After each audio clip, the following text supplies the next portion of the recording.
అందమైన జీవితానికి స్వాగతం. నమస్తే కళ్యాణ్ గారు. నమస్తే జయ గారు. నేను జయానండి, అందమైన జీవితం ప్రోగ్రామ్ నుంచి కాల్ చేస్తున్నాను. మేడం నమస్కారం అండి. నమస్తే అండి. నమస్తే. మీ మెయిల్ చూశాను, మాట్లాడొచ్చా మీతో? Madam right. నాతో పాటు డాక్టర్ కళ్యాణ్ చక్రవర్తి గారు కూడా ఉన్నారు, స్టూడియోలో ఉన్నాము. ఒక్కసారి మీరు మెయిల్లో ఏదైతే పెట్టారో ఒకసారి డాక్టర్ గారితో మాట్లాడండి. Okay madam. రైట్ డాక్టర్ గారు. నమస్తే శశి గారు. నమస్కారం సార్. పూర్తి పేరు ఏంటమ్మా? శశిరేఖ?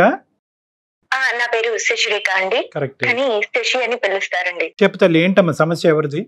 డాక్టర్ గారు, నాకు పెళ్ళి 6 సంవత్సరాలు అవుతుందండి, 6 years అవుతుంది. మా husband the dry fruits business అండి. బానే ఉంటాము, ఇద్దరం ఒక హ్యాపీగానే ఉంటున్నాము. సో ఏంటంటే నాకు పిల్లలు లేరండి. ఓకే. పిల్లలు లేరని చెప్పేసి చాలా సఫర్ అవుతూ ఉన్నాను. చాలా మంది డాక్టర్లను కలిసాను, చాలా గుళ్ళల్లోకి వెళ్ళాను, చాలా నా వరకైన ప్రయత్నాలన్నీ నేను ట్రై చేస్తూనే ఉన్నాను మేడం. డాక్టర్ దగ్గరికి వెళ్ళినప్పుడు కూడా అన్ని టెస్టులు కూడా చేశారు నాకు. సో టెస్టులు చేసినప్పుడు కూడా ఓకే, నాకేం ప్రాబ్లం లేదు, పర్వాలేదండి, మీకు అంతా బానే ఉంది అని చెప్పారు డాక్టర్లు కూడా. ఒకరిద్దరిని అలా చాలా మంది డాక్టర్లను కన్సల్ట్ అయ్యాము. ప్రాబ్లం ఏం లేదు మేడం, అవుతుంది అని చెప్పారు. ఓకే అండి అని చెప్పాను. చెయ్యని ప్రయత్నం లేకుండా ప్రతి ఒక్క ప్రయత్నం చేస్తున్నాను, కనిపడ్డ రాయి కల్లా ముక్కుతూ ఉన్నాను. ఇలా ఉంటూ ఉండగా కాదమ్మా, కౌన్సిలింగ్ కి ఇద్దరు వెళ్తారు కదా, తను కూడా వచ్చారా, మీ హస్బెండ్ కూడా వచ్చారా? అవును మేడం. ఓకే. మరి కదమ్మా, అతనికి ఏమైనా సమస్య ఉందన్నారమ్మా మెడికల్ గా? ఏమన్నా చెప్పారా? అంటే తను చేయించుకోలేదండి టెస్ట్లు. తర్వాత ఇంకా నాలో ప్రాబ్లం ఏం లేదు అని చెప్పి 2-3 డాక్టర్లు సజెస్ట్ చేసిన తర్వాత తను కూడా చేయించుకోండి అని రిక్వెస్ట్ చేశాను. సో తను అప్పుడు చేయించుకున్నారు. తనకి ప్రాబ్లం ఉంది. సో తనకి ప్రాబ్లం ఉంది, మెడిసిన్ వాడితే ప్రాబ్లం క్యూర్ అవుతుందండి, మీకు పిల్లలు అవుతారు అని చెప్పారు. ఓకే అండి అని చెప్పి తను మెడిసిన్ వాడుతూ ఉన్నాడు. ఇంకా ఫ్యామిలీలో ఎలా ఉంటుందో తెలుసు కదా సార్. పిల్లలు లేకపోయేటప్పటికి సూటిముటి మాటలు, అసలు ఎలా అంటే చాలా ఇబ్బందిగా ఫీల్ అయ్యేదాన్ని. అయినా కూడా పర్వాలేదులే, నా హస్బెండ్ నన్ను చూసుకుంటున్నాడు కదా, అవుతుందిలే, మాకు ఎప్పటికైనా అవుతారు పిల్లలు అన్న హ్యాపీనెస్ లో ముందుకు వెళ్తూ ఉన్నాను, ఎవరేమన్నా పట్టించుకోకుండా అలా జీవితాన్ని కొనసాగిస్తూ ఉన్నాను. ఇది ఇలా ఉండగా ఎప్పుడు తను భోజనానికి నేను క్యారియర్ పంపిస్తాను తనకి, షాప్ కి. తనైనా వచ్చి తింటారు, నేనైనా వెళ్ళి ఇవ్వడం, అలా జరుగుతూ ఉండేది. ఒక రోజు సడన్ గా అనుకోకుండా తను నాకు ఆకలి లేదు, నేను రాను అన్నారు. లేదు భోజనం చేయాల్సిందే అని చెప్పేసి నేను క్యారియర్ తీసుకొని షాప్ కి వెళ్ళానండి. నేను షాప్ కి వెళ్లే లోపల తను అక్కడ ఇంకొక అమ్మాయితో కూర్చుని చాలా సరదాగా చాలా ఇదిగా మాట్లాడుతూ ఉన్నారు. నేను అక్కడ ఉన్నానని చూసి కూడా నన్ను ఆ అమ్మాయికి కూడా ఇంట్రడ్యూస్ చేసి కూడా వాళ్ళిద్దరూ హద్దులు దాటి నా కళ్ళ ముందరే అలా ఉండడం చూసి తట్టుకోలేకపోయాను.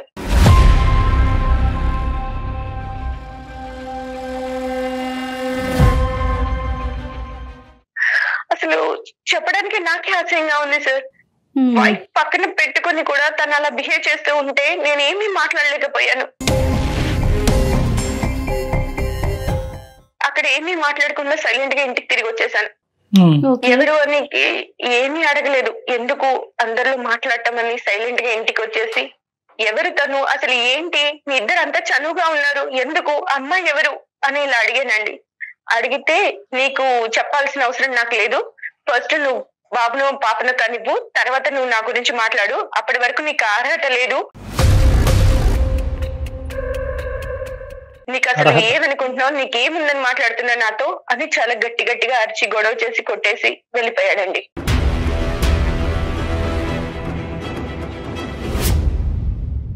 చాలా నరకం అనిపించింది. నేను అన్ని నాలో ప్రాబ్లం లేకపోయినా కూడా నేను చాలా హ్యాపీగా ఉన్నాను. నా ప్రాబ్లం నాలో లేదు, తనలో ఉన్నా కూడా నేను అవన్నీ పట్టించుకోకుండా తనతో జీవితాన్ని కొనసాగిస్తూ చాలా సంతోషంగా ఉంటూ ఉన్న టైంలో తను ఇలా చూసి తట్టుకోలేకపోయాను మేడం.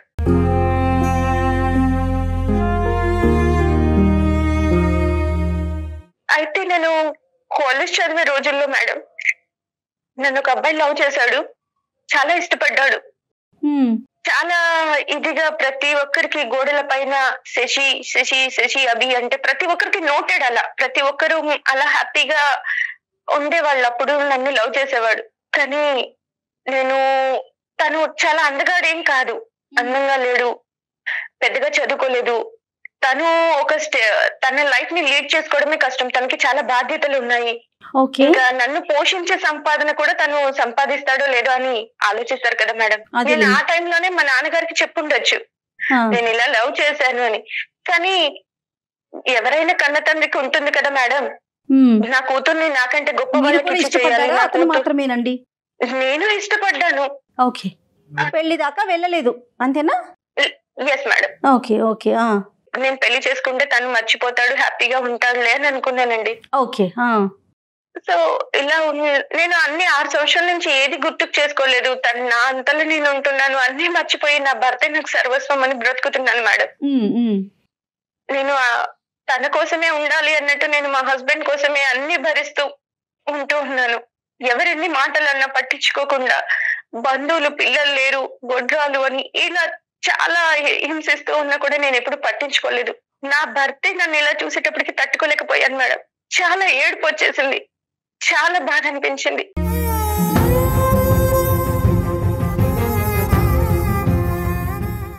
సడన్ గా ఇన్స్టా ఫాలో అవుతూ ఉంటే నాకు ఆ పర్సన్ నెంబర్ కనిపించింది మేడం.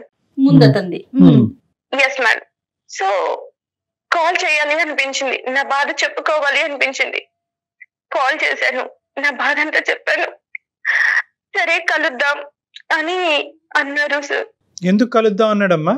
ఇలా ఏడవబాకు, ఏం కాదు, అన్ని సర్దుకుంటాయి, సరే కలిసి మాట్లాడదాం. ఇంతకాలం బట్టి అతను పెళ్లి చేసుకోకుండా ఉన్నాడమ్మా అతను?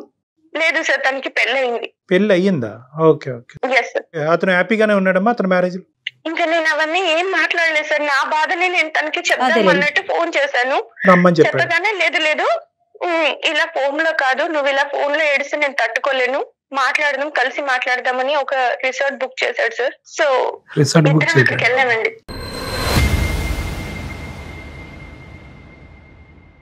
రిసార్టే దొరుకుతాయమ్మా మనకి ఈ టైంలో? అంటే సార్ నేను అసలు ఆ సిచ్యువేషన్ లో ఎక్కడ ఏంటి అని కూడా ఏం ఆలోచించలేదు సార్. ఫస్ట్ అసలు మాట్లాడాలి, నా బాధను తనతో చెప్పుకోవాలి. నేను ఇలా ఇదయ్యాను, నీ మీద ఉన్న ప్రేమను కూడా నేను చంపుకొని ఇలా ఉంటే నన్ను ఇలా ఇది చేస్తున్నారన్న పెయిన్ లోనే ఎక్కడ ఏంటి అని కూడా ఏం ఆలోచించలేదు. సరే వెళ్ళావమ్మా రిసార్ట్కి వెళ్ళారా? వెళ్ళాను సార్. సో రిసార్ట్ కి వెళ్ళిపోయేటప్పటికి తనని 6 years నుంచి మిస్ అయిన ఫీలింగ్ తట్టుకోలేక అసలు చూడగానే నన్ను నేను కంట్రోల్ చేసుకోలేకపోయాను సార్.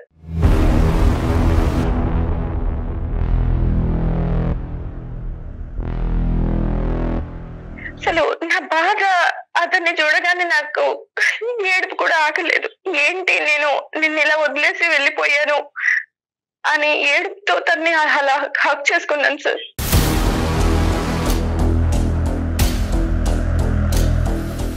హక్ చేసుకొని నా బాధ అంతా తనకి చెప్పుకొని చాలా ఫీల్ అయ్యాను. అనుకోకుండా అక్కడ చిన్న మిస్టేక్ అయింది సార్.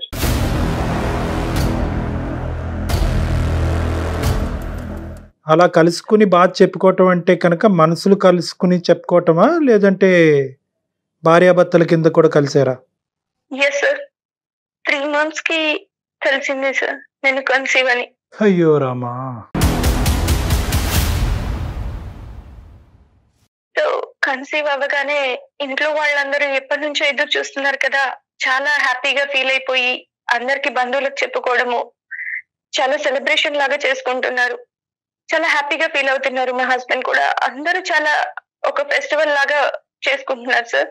యాక్చువల్లీ అక్కడ విషయం ఏంటంటే, యాక్చువల్లీ నా కడుపులో పెరుగుతున్న బిడ్డకి తండ్రి నా భర్త కాదన్న విషయం నా ఒక్కదానికే తెలుసు సార్.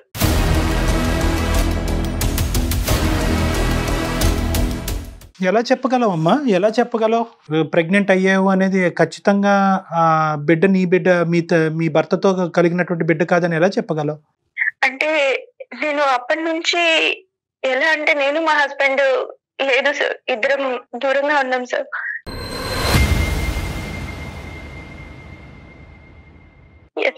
ఇప్పుడు కన్సీవ్ అయ్యాను. కన్సీవ్ అవ్వగానే మా హస్బెండ్ ఇంకా చాలా హ్యాపీగా. మీకు ఇప్పుడు 3rd మేడం. చాలా పెద్ద ఊబిలోనే కూరుకుపోయావు. నాకు ఇప్పుడు బాధ ఏంటంటే సార్, ఇది నా హస్బెండ్ వల్ల కాదు, తన వల్ల నేను ఈ విషయం తనకి ఎలా చెప్పాలి, చెప్పకుండా ఉండాలా, చెప్పకుండా మోసం చేయాలా, ఈ బాధను నేను తట్టుకోలేకపోతున్నాను సార్. ఇలాంటి పాపం చేశాను, నన్ను ఏం చేయమంటారు? నేను ఎవరికి చెప్పుకోలేకపోతున్నాను, సంతోషంగా ఉండలేకపోతున్నాను.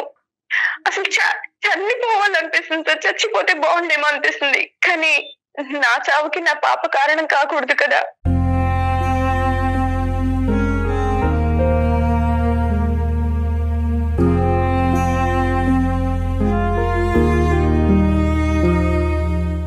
తనని ఎందుకు బలి చేయాలి అని ఆలోచిస్తున్నాను.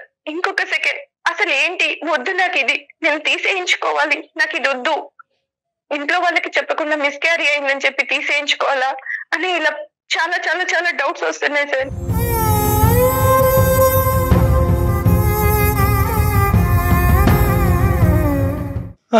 అమ్మ, ఇప్పుడు ఇలాంటి పరిస్థితుల్లో ఎవరు మాత్రం ఏం చెప్పగలరు తల్లి? ఇప్పుడు మోసం చేశానా, నా భర్తను మోసం చేస్తున్నాను అనేటటువంటిది నువ్వు బిడ్డతో కన్సీవ్ అయ్యాక అనిపించిందా, లేదంటే ఆ అబ్బాయితో కలిసిన తర్వాత ఆ రిసార్ట్లోంచి బయటకు అడుగు పెట్టినప్పుడు అనిపించిందా? అదే మోసంగా, అది కూడా మోసమేగా.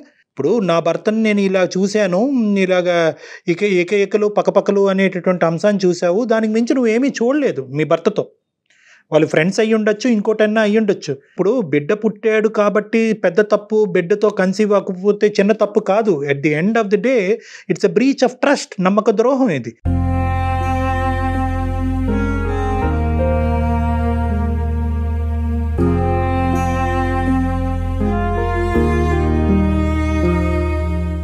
నీ భర్త ఏం చేశాడు అనేటటువంటిది కాసేపు తీసి పక్కన పెట్టండి. మీరు మనస్తాపం చెందారు, మీరు చూసింది ఒకటి, ఊహించుకుంది ఒకటి, మీ మనసులో ఆలోచించింది ఒకటి, ఫైనల్గా జరిగింది ఒకటి. ఈరోజు మీరు అంత దూరం ప్రయాణం చేయవలసినటువంటి అవసరం ఏముంది? నిజంగా మీ మనసులో ఆ అబ్బాయికి అంత స్థానం ఉంటే కనుక అందచందాలు, హెచ్చు తగ్గులు ఇవన్నీ తీసి పక్కన పెట్టి మీ తండ్రితో పోరాడి అతన్నే పెళ్లి చేసుకుంటే పోయిండేదిగా. ఎందుకు మీ మనసులో ఇదంతా దాగిపెట్టి ఏ రోజైతే మీ భర్తని ఒక చూడకూడనటువంటి పరిస్థితుల్లో చూసినప్పుడు ఎందుకు ఇది బయటకు రావాలి? ఇలాంటివి చాలా ప్రశ్నలు వస్తాయమ్మా. ఈరోజు ఏం చెయ్యాలి అని సింపుల్గా మాకు ఫోన్ చేసో లేదంటే మాకు ఈమెయిల్ చేసో అడుగుతున్నారు. నిజంగా ఇటువంటి సమస్యలకు అంత స్ట్రైట్ ఫార్వర్డ్ రెస్పాన్స్ అండ్ నేను తట్టుకోలేకపోయాను సార్. తనని ఆ అమ్మాయితో ఉండే విధానము అవన్నీ చూసి నాకు చాలా బాధ వేసింది. విడాకులు ఇవ్వండి, అతని మీద కంప్లైంట్ చేయండి, పెద్దల్ని పిలిచి పంచాయతీ పెట్టండి. 1,00,000 సమస్యలకి 1,00,000 పరిష్కారాలు ఉంటాయి. కానీ ఈ పరిష్కారాలు ఏంటమ్మా? అతను దిగాడు కాబట్టి నేను దిగుతాను, అతను వేరే తప్పు పద్ధతిలో అనుభవించాడు కాబట్టి నేను అనుభవిస్తానంటే ఇంకేముంటది? ఈ సమాజం ఉంటుందా, బతుకుంటుందా? ఈ సమాజం కుటుంబ వ్యవస్థ అనేటువంటి దానికి ఒక మీనింగ్ ఉంటుందా? అక్కడికి వెళ్ళిన తర్వాత అసలు అనుకుని అమ్మా, అక్కడికి వెళ్ళిన తర్వాత అనుకుని, అక్కడికి వెళ్ళక ముందు అనుకుని కాదమ్మా. అతను నిజంగా కావాలి అని అనుకుంటే కనుక ఫోన్లోనే నేను ఓదార్చుండేవాడు, లేదంటే మీ ఇంటి కిందకి కానీ అతని ఇంటికి పైన కానీ ఎక్కడో చోట మాట్లాడుకునేవారు. రిసార్ట్కి ఎవరమ్మా పిలుస్తారు? అసలు ఆయన పిలవటం ఏంటి, మీరు వెళ్ళటం ఏంటి? ఏదో తెలియకపోయాను అంటే కనుక కాదు. మీకు ఇక్కడ బాధ కలిగింది, అక్కడ ఒక పులకరింపు వచ్చింది, ఇక్కడ బాధలో ఆ పులకరింపు వచ్చింది, ఆ పాత జ్ఞాపకాలు గుర్తొచ్చినాయి, అదే కరెక్ట్ ఏమో అని అనుకున్నారు. నేను అంత సిన్సియర్గా అతను వదిలేసి ఇతను చేసుకోవటం వల్ల ఈ జీవితం ఇలా అయిపోయిందేమో, అతన్నే చేసుకుని ఉంటే కనుక ఒక తప్పు చేయనటువంటి భర్త నా జీవితంలో దొరుకుండేవాడేమో అని చెప్పి మిమ్మల్ని మీరు సముదాయించుకుని ఒక ఆలోచన ప్రకారమే అయ్యిందమ్మా. ఇది అంత కళ్ళు మూసుకుని జరిగింది కాదు. దయచేసి ఆ మాటలు మాట్లాడు. అసలు ఆలోచన మాకు రాలేదు సార్. తనలో కానీ నాలో కానీ 6 years వరకు కలవాలి, మాట్లాడాలన్న థాట్ కూడా నాలో లేదు సార్.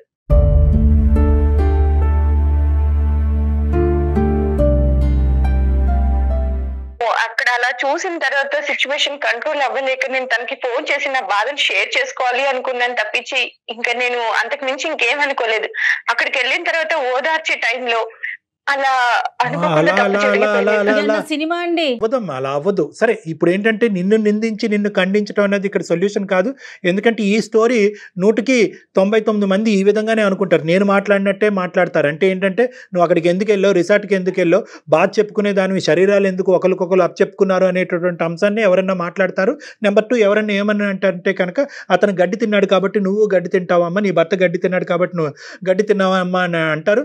లేదా ఇంకొక వంతు మనుషులు ఏమంటారంటే కేవలం నీ భర్తని ఒక స్త్రీతో పాటు ఒక సంతోషకరమైనటువంటి వాతావరణంలో చూసే దానికి మించి నువ్వు ఏమీ చూడలే కదమ్మా, అతనికి మించినటువంటి మెట్టెక్కి నువ్వు ఎందుకు ఇంత ఇలాంటి దానికి ఒడిగట్టావని చెప్పి అనుకుంటారు. ఈ మూడు రకాలుగా పబ్లిక్ అనుకుంటారు. నాకు తెలుసు ఆ విషయం, నేనేమి చేయలేకపోతున్నాను సార్. ఇప్పుడు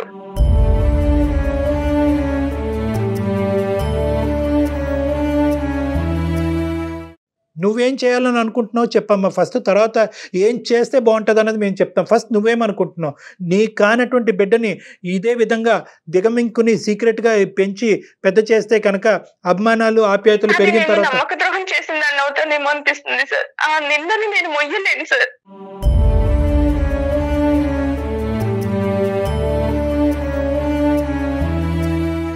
ఇప్పుడు అతని పొజిషన్ ఏంటి, మీ హస్బెండ్ పొజిషన్?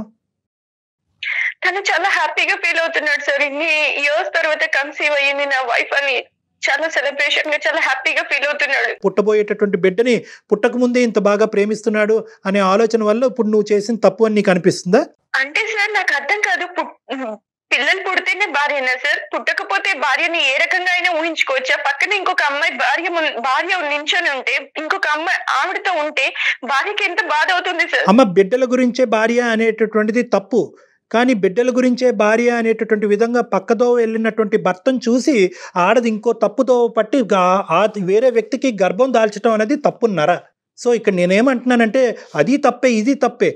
ఆ సబ్జెక్ట్ గురించి మనం తర్వాత మాట్లాడుకుందాం. నీ భర్త ఎందుకు అలా ఆలోచించాడు, బిడ్డ పుట్టగానే బిడ్డతో కన్సీవ్ అవగానే నీ దగ్గరికి ఎందుకు పరిగెట్టుకుని వచ్చాడు అనేది సపరేట్ సబ్జెక్ట్. ఆ ప్రశ్న మీరు వేసుకోండి ఒకసారి, అది తర్వాత చేసింది కరెక్టేనా అనే ప్రశ్న మీ వైపు వేసుకోండి ఒక్కసారి. ఇప్పుడు మనం తప్పు చేశాను, నేను తప్పు చేయలేదు. ఇప్పుడు ఏంటంటే ఇప్పుడు అతను చేసిన తప్పు కాదా అండి అనేటటువంటి పరిస్థితిలో మనం లేము. అది కాదు ఇక్కడ సబ్జెక్ట్. ఇక్కడ మీరు చేసినటువంటి తప్పు, ఈ తప్పుకు పరిష్కారం ఏంటి, అసలు పరిష్కారం అన్నది ఉందా అనేది కూడా మనం అడగాలి. పరిష్కారం ఉందా? ఈరోజు డాక్టర్ కళ్యాణ్ చక్రవర్తి దీనికి పరిష్కారం చెప్పగలడా, లేదంటే నువ్వు పెళ్లి చేసుకున్న భర్త దీనికి పరిష్కారం చెప్పగలడా? అదే అర్థం కావట్లేదు సార్. నా జీవితం ఎటు వెళ్తుందో కూడా నాకు అర్థం కాని సిచ్యువేషన్ లో ఉన్నాను. దయచేసి మీరు నాకు హెల్ప్ చేయగలరా? నీ మైండ్ లో ఉన్న ఆప్షన్స్ ఏంటో చెప్పమ్మా, దాన్ని బట్టి నేను చెప్తా. ఆ బిడ్డకు తండ్రి తిను అని చెప్పి నేను ఉండగలనా? అంత ధైర్యం నాకు లేదు సార్. రైట్, అది ఉండలేవు. ఈ సీక్రెట్ గా అయితే దాచిపెట్టేటటువంటి అవకాశం లేదన్నది క్లియర్ కట్ గా ఇందాక చెప్పేశావు. Option number 2. రెండోది ఏంటి తల్లి? చెప్పకుండా వెళ్ళి మిస్క్యారీ అయిందని చెప్పాలా అని ఆలోచిస్తున్నాను సార్. అంటే అబార్షన్ చేసుకుని వెళ్దామనమ్మా? Yes sir. రైట్, అది రెండోది. మూడోది ఏంటమ్మా, ఇంకేమైనా ఉన్నాయా? లేదు సార్. మూడో ఆప్షన్ నేను చెప్పనా? ఆ బేబీ వద్దు తనకంతే. అమ్మ, ఇప్పుడు బిడ్డతో నీకు ఒక ఇమోషనల్ అటాచ్మెంట్ పెరిగిందా లేదా? పెరిగింది సార్. పెరిగింది కదా. సో ఒక అబార్షన్ అనేటటువంటి మార్గంలో వెళ్ళి బిడ్డనైతే చంపుకోలేవు కదా. అది మేము కూడా మాట్లాడలేం. అబార్షన్ గురించి ఎవరికి వాళ్ళు నిర్ణయం తీసుకోవాలి, కానీ బయట వ్యక్తులుగా మేము దాని గురించి చేయించుకోమా వద్దామా అని చెప్పేటటువంటి హక్కు మాకు లేదు.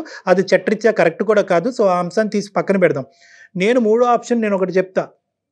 ఏదైతే అది అయ్యింది అని చెప్పి నీ భర్తతో ఈ పరిస్థితుల్లో నిన్ను చూడటం వల్ల నేను మనస్తాపం చెంది ఒక డిప్రెషన్లోకి వెళ్ళి నా స్పృహను కోల్పోయి నేనేం చేస్తున్నానో నాకు తెలియక ఈ తప్పు జరిగింది అనే విధంగా నీ భర్తకు చెప్తే అతని రియాక్షన్ ఏమవ్వచ్చు? అసలు తను ఇప్పుడు నువ్వు మాకు చెప్పిందేనమ్మా, నువ్వు మాకు ఏదైతే చెప్పావో ఇదే ఆస్పెక్టు ఈ బలైనటువంటి పరిస్థితిలో నువ్వు చేసినటువంటి పనితో నేను మనస్తాపం చెంది నేను అక్కడికి వెళ్ళి చెప్పుకోవటానికి తనకి చెప్పలేను సార్. దానికంటే చావడమే బెటర్ సార్.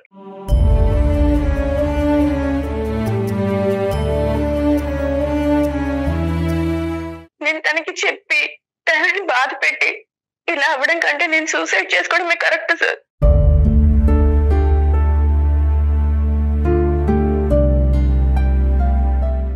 వద్దులేమమ్మా, ఇప్పుడు సూసైడ్ చేసుకోవాలనేటటువంటి ఆలోచనతో వచ్చిన దాని అయితే ఈ వేదిక ఎందుకమ్మా? ఈ వేదిక మీద ఇప్పుడు వచ్చి ఎవరికి సూసైడ్ చేసుకోండి అని మేము చెప్పం కూడాను. ఓకే, సో అది కాదు, అది తీసి పక్కన పెట్టండి. బ్రతుకుంటానికి 1000 కారణాలు ఉంటాయి, 100 సమస్యలకి 1000 సొల్యూషన్లు ఉంటాయి. కొద్ది కూల్గా మనం ఆలోచిద్దాం. ఇప్పుడు నేనేమంటున్నానంటే బిడ్డను వద్దు, మిస్క్యారేజ్ అయ్యిందని చెప్పి వాళ్ళకి చెప్తే బాగుంటుందేమో, సమస్యకి పరిష్కారం నువ్వు అనుకుంటున్నాం. కానీ చేతులారా ఏ తప్పు చేయనటువంటి ఒక బిడ్డని చంపుకున్నాను అనేటటువంటి ఫీలింగ్తో నువ్వు బతుకుండగలవమ్మా? అప్పుడు హ్యాపీగా ఉండగలవా నువ్వు? అది కూడా బాధేగా. అది కూడా బాధే. నీ పరువు మా బాధని మొయ్యగలనా సార్ నేను? ఇప్పుడు బిడ్డకు తండ్రి తను కాదు అని జీవితాంతం మా బాధ నేను.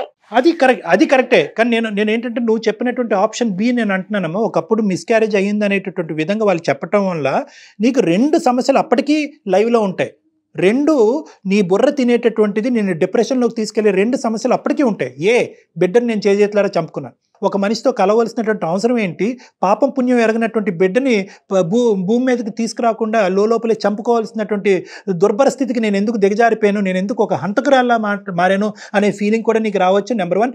నెంబర్ 2, కేవలం ఇది చేయటం అన్నంత మాత్రాన నీ తప్పు చెరిపేసుకోగలవమ్మా? అప్పుడు కూడా నువ్వు చేసినటువంటి తప్పు నిన్ను వెంటాడుతుంది కదా. అవుట్ ఆఫ్ ద మ్యారేజ్ నేను ఒక మనిషిని కలిశాను, నా భర్త కళ్ళు కప్పి నేను ఒక తప్పు పని చేశాను అనేటటువంటి ఆలోచన వెంటాడుతుంది కదా. సో బిడ్డను చంపుకోవటం వల్ల, ఈ బిడ్డను అబార్ట్ చేసుకోవటం వల్ల నీకు నీ సమస్యకి దీర్ఘకాలికమైనటువంటి పరిష్కారం దొరుకుతుందని నేను అనుకోవట్లే. So your option B is not opt and not correct. మరి ఎలా సార్, ఎలా నేను బ్రతకడం? ఎస్, నేను చెప్పేది ఏంటి అంటే తప్పు జరిగింది, ఈ రోజు కాకపోయినా రేపైనా నీ తప్పు నువ్వు ఒప్పుకునేటటువంటి పరిస్థితి వస్తుంది. ఏది, ఇర్రెస్పెక్టివ్ ఆఫ్ ద ఫ్యాక్ట్ నువ్వు గర్భం ఉంచుకున్నా తీయించేసుకోవాలని అనుకున్నా నీ మనసులో ఆ ముళ్ళు అలా గుచ్చుకుంటుంది. గుచ్చుకున్నంత కాలం నువ్వు హ్యాపీగా నీ భర్తతో నువ్వు సంసారం చేయలేవు, సంతోషంగా సుఖంగా ఉండలేవు. తప్పు చేశాను అనే ఆలోచన నేను తినేస్తుంది. కాబట్టి తప్పు ఈరోజు ఇర్రెస్పెక్టివ్ ఆఫ్ ద బిడ్డ ఉందా లేదా అనే అంశం కాకుండా తప్పు ఎప్పటికైనా ఒప్పుకోవాలి. తప్పు ఒప్పుకోవాలి, ధైర్యంగా ఒప్పుకోవాలి. అతను కలిసి ఉంటాడా ఉండడా తర్వాత విషయం, ఆ తర్వాత అంశం అమ్మా. కలిసి ఉంటారా అంటే ఏ కుటుంబాన్ని వెడగొట్టేటటువంటి ఉద్దేశం నాకు తెలియదు, నాకు ఆ ఉద్దేశం లేదు. అర్థం చేసుకొని ఉంటాడు సార్ నాతో, రైట్, అది ఆప్షన్ బి. నన్ను చూస్తాడు కదా అమ్మ, అది ఆప్షన్ బి, అది ఆప్షన్ బి. అతను ఉంటాడా, అతను ఉండడు కాబట్టి నేను తప్పు కప్పేసి ఇలా నా లోపల దాచేసుకుని నేను ఒక ఆర్టిఫిషియల్ జీవితం అతనితో గడుపుతాను అనుకోవటం అనేది ఇంకా నరకయాతం, ఇంకా నరకయాతం. ఒక బిడ్డను చంపేసుకుని ఒక అబద్ధాన్ని కప్పేసి ఒక ఆర్టిఫిషియల్గా ఇంకో 40-50 సంవత్సరాల పాటు మా ఆయన కళ్ళు కప్పేసి ఏమీ తెలియని దానిలాగా నేను నా భర్తతో పాటు గడుపుతాను అనేటటువంటిది ఇంకా ఇంకా ప్రమాదకరం. లేదు, నువ్వు అలా చెప్పేటటువంటి ధైర్యం నీకు లేదు అంటే కనుక ఆ మెసేజ్ కన్వే చేయమంటే నేను కన్వే చేస్తాను. నేను ఈ నిజాన్ని తనకి చెప్పి నేను తనతో ఉండలేను సార్. తను నన్ను పిల్లలు పుట్టకుండానే నన్ను ఒక రకంగా చూసేవాడు, ఇప్పుడు ఈ రకంగా చేశానంటే తను నాతో ఉంటాడని నేను అనుకోను సార్. ఈ విషయం తెలిస్తే నాతో ఉండడు తను.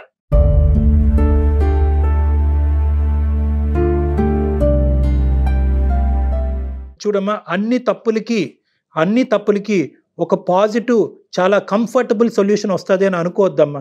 ఒక చోట ఇప్పుడు నీ భర్త నీతో ఉంటాడా లేదా అనేటటువంటిది ఒక ఆఫ్టర్ ఇష్యూ, ఒక సెకండరీ ఇష్యూ. ఈరోజు ప్రైమరీ ఇష్యూ ఏంటంటే ఈ నిజాన్ని ఇలా కప్పిపుచ్చి అతనితో నువ్వు జీవితం కొనసాగగలవా? బిడ్డను చంపేసుకుని లేదంటే బిడ్డ నా బిడ్డ కాదు అనే సీక్రెట్ని దాచిపెట్టి అలాగైతే నేను ఉండను అని చెప్పి ఆ ఆప్షన్ అయితే తీసేసావు. బిడ్డను తీసేసుకుని ఒక సీక్రెట్ని కప్పిపుచ్చి అతనితో ఎంతకాలం హ్యాపీగా నువ్వు ప్రయాణం చేయగలవు? అప్పుడు మాత్రం నీకు ఇది నేను ఒకటి దాచిపెడుతున్నానని నీకు గుచ్చుకోదు అనేది గ్యారంటీ ఉందా? రైట్. సో ఇక్కడ ఉండేటటువంటిది ఏంటంటే నేను చెప్తున్నాను కదమ్మా, ఈ ప్రాబ్లంకి ఇది చాలా క్లిష్టమైనటువంటి ప్రాబ్లం. నువ్వు అనుకున్నట్టుగా స్మూత్గా సాఫీగా 100% నీకు కంప్లీట్గా కంఫర్ట్ జోన్లో పెట్టి ఈ సొల్యూషన్ ఇవ్వటం అన్నది ఈ భూప్రపంచం మీద మానవ మాత్రుడికి ఎవ్వడికి అవ్వదు. ఎందుకంటే కనుక జరిగినటువంటి తప్పు ఆ స్థాయిలో జరిగింది కాబట్టి, నువ్వు 3వ నెల గర్భవతి కాబట్టి, ఇది అందరి జీవితాలకి ముడిపడి ఉంది కాబట్టి, నువ్వు చూడకూడదు ఏదో చూసావు, దాన్ని ఇంకో స్థాయిలో ఊహించుకున్నావు, వెళ్ళి ఇంకో మనిషితో తప్పు చేసావు, ఈరోజు గర్భం దాల్చావు. ఇప్పుడు దీనికి సింపుల్గా 100%గా నేను అందరూ హ్యాపీగా ఉండే సొల్యూషన్ చెప్పమంటే ఎవరు చెప్పలేరు. ఇక్కడ ఎవరో ఒకరు బాధపడాలి. ఎక్కువ బాధపడతావా తక్కువ బాధపడతావా అనేటటువంటి దాన్ని బట్టి ఇటువంటి సొల్యూషన్ ఉంటుంది. అయితే డాక్టర్ గారు, ప్రేక్షకులందరూ ఇప్పుడు నేను చెప్పేదానికి వ్యతిరేకిస్తారేమో నాకు తెలియదు, కానీ స్త్రీకి పురుషుడికి ఉన్న తేడా ఇదేనండి. ఒక పురుషుడు తప్పు చేస్తే దాని ఇంపాక్ట్ కనిపించదు, కానీ ఒక స్త్రీ కనుక తప్పు చేస్తే దాని ఇంపాక్ట్ చాలా స్పష్టంగా కనిపిస్తుందండి. చూడండి, అది భరించాల్సిన పరిస్థితి కూడా వస్తుంది కదా. చూడండి, తన పరిస్థితి అటు ముందుకు వెళ్ళలేదు, ఇటు వెనక్కి రాలేదు.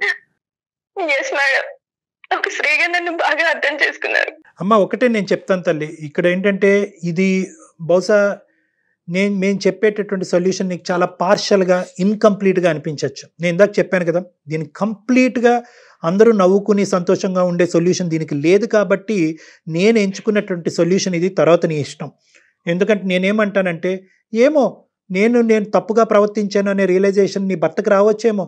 నేను తప్పుగా, ఒక స్త్రీ అంటే కనుక, ఒక భార్య అంటే కేవలం పిల్లలు అనేటటువంటి మెషిన్ లాగా నా భార్యను నేను పరిగణనలోకి తీసుకోవటం వల్లే నా భార్య మనస్తాపం చెంది ఇటువంటి తప్పు చేసిందేమో అనేటటువంటి రియలైజేషన్ నీ భర్తకు రావచ్చు. కాబట్టి ఎప్పటికీ కూడా ఒక కుటుంబం, ఒక భార్యాభర్తల సంసార జీవితంలో ఎప్పుడు కూడా నిజాలు ఎప్పుడు కూడా బహిర్గతం కావాలమ్మా.